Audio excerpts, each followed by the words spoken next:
अध ब्याहे राघव की सत्य घटना। क्यों रे राघव, बहू को घर कब लाएगा? शंभू सासा ने खटिया पर लेटे लेटे ही सवाल किया। राघव उनको अनसुना करते हुए तेजी से पुराना कपड़ा हाथ में उठाकर आंगन में रखी मोटरसाइकिल पोंछने लगा। हूँ सब पर बोझ बनकर बैठे हैं, न घर बसाया न परिवार। अब पराई स्त्रियों की खबर न रखेंगे तो भला और क्या करेंगे? अपनी बहू की खोज खबर तक न ली। अब सबकी बहुओं की जानकारी चाहिए। पर उपदेश कुशल बहू तेरे। बड़बड़ाते हुए बाइक साफ करके वो नौकरी पर चला गया। शंभू सासा भी अपनी इस उपेक्षा पर मुस्कुरा कर मौन रह गए। शायद उनका यही एकमात्र प्रायश्चित था। कभी श्रवण कुमार कहे जाने वाले शंभू की मुंह से निकली बात बात नहीं पत्थर की लकीर मानी जाती थी। साधो बा हसील की सपने हूँ मैं सुई, जाए आप निभावे जन्मों भर लड़कन ने कही जाए। रघुकुल की रीत की तरह बात के धनी शंभू सासा के वसन की लोग गारंटी लेते थे। कहते थे बंदूक की गोली बदल सकती है, पर शंभू की बोली नहीं। कैसे पता था कि यही आन एक दिन उनका जीवन यूं ही तहस नहस कर देगी। अब फौज से रिटायर शंभू की जगह पराई इच्छा पर निर्भर रहने वाले बोझ से अधिक न थी परिवार में। वो जब तक खर्च करते तब तक जरूरी होते, और धीरे धीरे कब गैर जरूरी हो जाते वो खुद ही न जान पाते। उन्हें न विवाहित कह सकते थे, न अविवाहित। रंग रूप में पुरोहित आदर्शों पर खरे शंभू गृहस्थी होते हुए भी गृहस्थ न थे। उनका कमरा बस सफाई के नाम पर खुलता और बंद होता। दीवार पर टंगी उनके विवाह की एकमात्र स्वेच्छाम तस्वीर ही थी। स्त्री का अस्तित्व उस कमरे में। सासी की तो उसके स्मृतियों में भी बड़ी धुंधली सी याद भी थी। उन्हें उसने कभी अपने घर में न देखा था। सासा की जिम्मेदारी रोटी पानी सबको बोझ लगता, पर सासा को कोई कभी बोझ न लगा। वो हर श्रृंगार के पेड़ के नीचे पड़ी टीन के नीचे ही लेटते थे। उनकी खटिया और वो जगह ही उनकी दुनिया थी। जमीन पर पड़े फूल और सासा में कभी कभी उसे बड़ा साम्य लगता। अघोरी थे, पूरे गृहस्थ होकर भी सन्यासी। रात को जब राघव घर लौटा तो आग तापते शंभू ने उसे अपने पास बुला लिया और समझाते हुए कहा, लल्ला बात मान ले, गुच्छा थूक कर जाकर बहू को घर ले आपने। राघव ने गुच्छे से दांत पीसते हुए कहा, भुगत तो रहा हूँ आपकी बात मानकर। अगर उस दिन मंडप से उठ जाता तो आज ठाठ से दूजा ब्याह कर चैन से जी रहा होता। फिर व्यंग से बोला, समझा भी कौन रहा है मुझे आप, जिसका घर द्वार कभी बसा ही नहीं। सही सोच किए हो भतीजे। लोह पुरुष माने जाने वाले शंभू सासा आज सिर झुकाए आंखें आंसुओं से सजाए बैठे थे। वो कहा है कि हम नहीं चाहते हैं कि इस आंगन में एक दूसरा शंभू और बने। अगर तुम्हें किसी की अधब्याही लड़की छोड़ना पौरुष लग रहा था तो न मानते हमारी बात। कौन सा हमने दुनाली लगा दिए थे तुम्हारी कनपट्टी पे। कहते कहते फौलाद से शंभू काका उस पल में भीतर और बाहर दोनों दोनों ओर से मोमबत्ती से पिघलने लगे। राघव अपने जीवन में पहली बार उनका यह रूप देखकर पसीज उठा। उन्हें सीने से लगाते हुए बोला, बुरा मत मानो सासा, मेरा आपका दिल दुखाने का मन न था। सह फूटा फौजी जिसने दुश्मन की गोली से खौफ न खाया, वो बोली से दहल गया। राघव, मुझे भी तेरी सासी बड़ी प्यारी थी, पर उसमें बड़ी ऐंठ थी और मुझ में अपनी बात की टेक थी। मैं श्रवण कुमार तो बन लिया अपनी माँ का, पर उसका पति न बन पाया। बस अपनी बात का धन ही हाथ लगा मेरे। वो होती तो हम एक दूसरे का सहारा होते, परिवार होता। आज बुढ़ापे की दहलीज सुने जा रहा, मगर क्या जीवन है मेरा, दूसरों पर बोझ हूँ। शंभू सासा के दिल का फोड़ा आज उसके सामने फूटा था।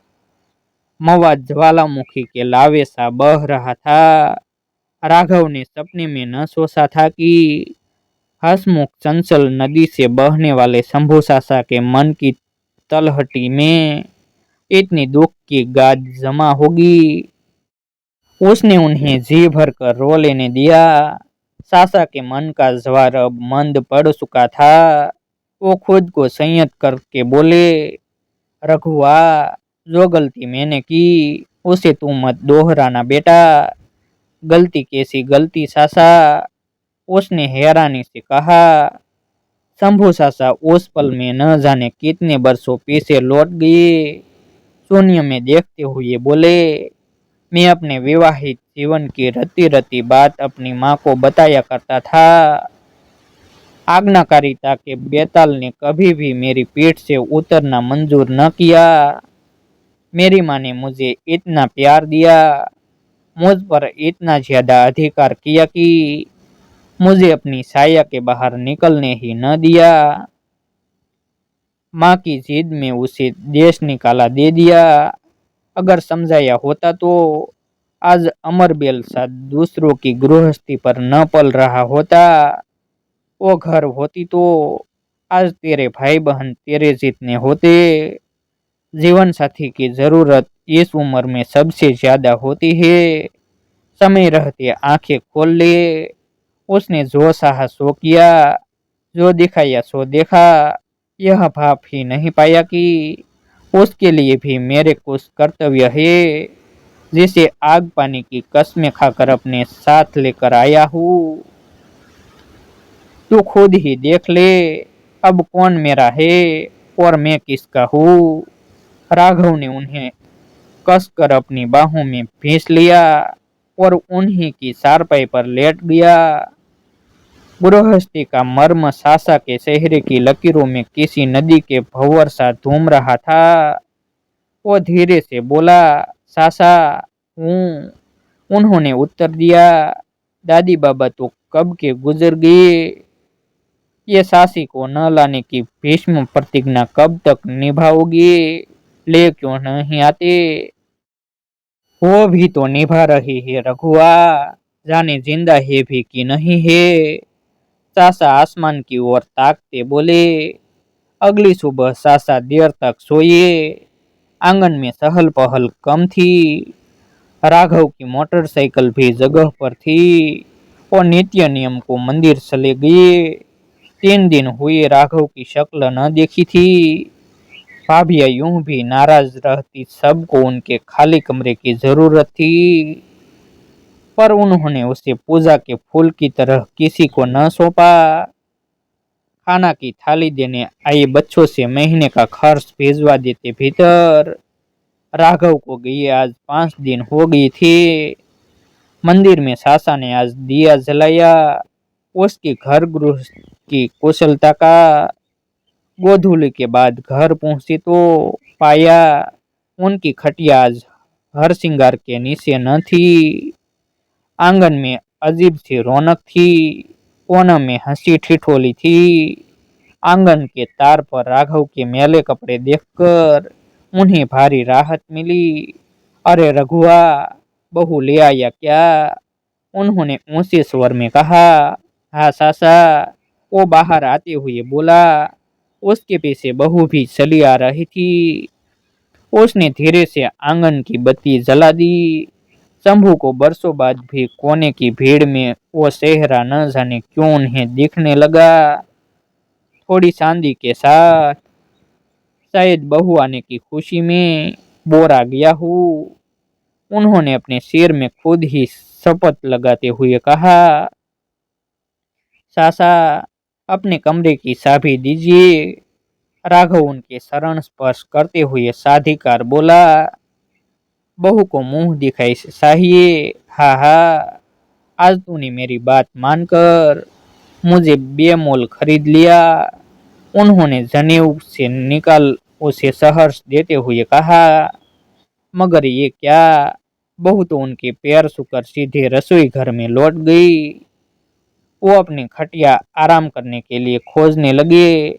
न मिलने पर बाहर चबूतरे पर बैठ गए। देर रात उन्हें राघव ने खाने को आवाज लगाई। तब पाया कि उनके कमरे की बत्ती जल रही थी। साफ सुथरी खिले हुए हर श्रृंगार की महक आज उस बंद कमरे की सीलन निकालकर साधिकार घुस रही थी।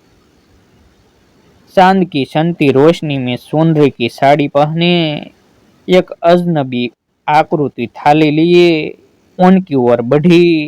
वो घबराकर कमरे की ओर उल्टे पैर लौट पड़े।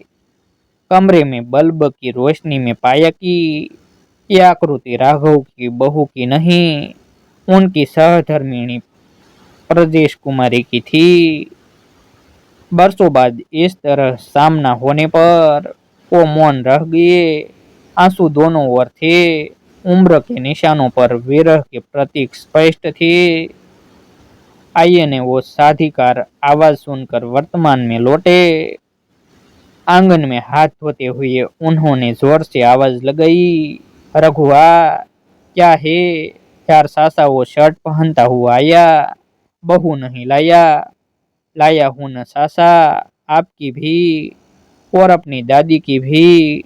उस दिन आपकी बातें और आपकी सुनी आंखों ने मुझे विरह की बड़ी विकृति तस्वीर दिखाई। मैंने कसम खाई कि दुल्हन के सकत सासी की भी वापसी होगी। आपकी हालत की जिम्मेदारी वो प्रतिज्ञा है। आप मुझ में खुद को देख रहे थे, तो क्या मैं आप में खुद को नहीं देख सकता? पापा की आंखों में आंखें डाल इतिहास नहीं दोहराया जाएगा, कहकर ससुराल निकल गया था। उस दिन पता तो मालूम था। सासी दुल्हन के साथ मुझे देखकर पहले तो पहचान ही न पाई। जब लिपट कर कर रोई तो हमने वचन ले लिया साथ चलने का। अब उस कमरे में उसकी मालकिन का स्वागत कीजिए। अब हम अधब्याहे नहीं है। जीवन साथी के साथ का जगमग दिया दोनों विरह का अंधेरा दूर कर चुका था। ऐसे ही नए नए वीडियो देखने के लिए हमारे यूट्यूब चैनल सब्सक्राइब करें, वीडियो को लाइक करें और शेयर करें। फिर मिलते हैं एक नई स्टोरी के साथ।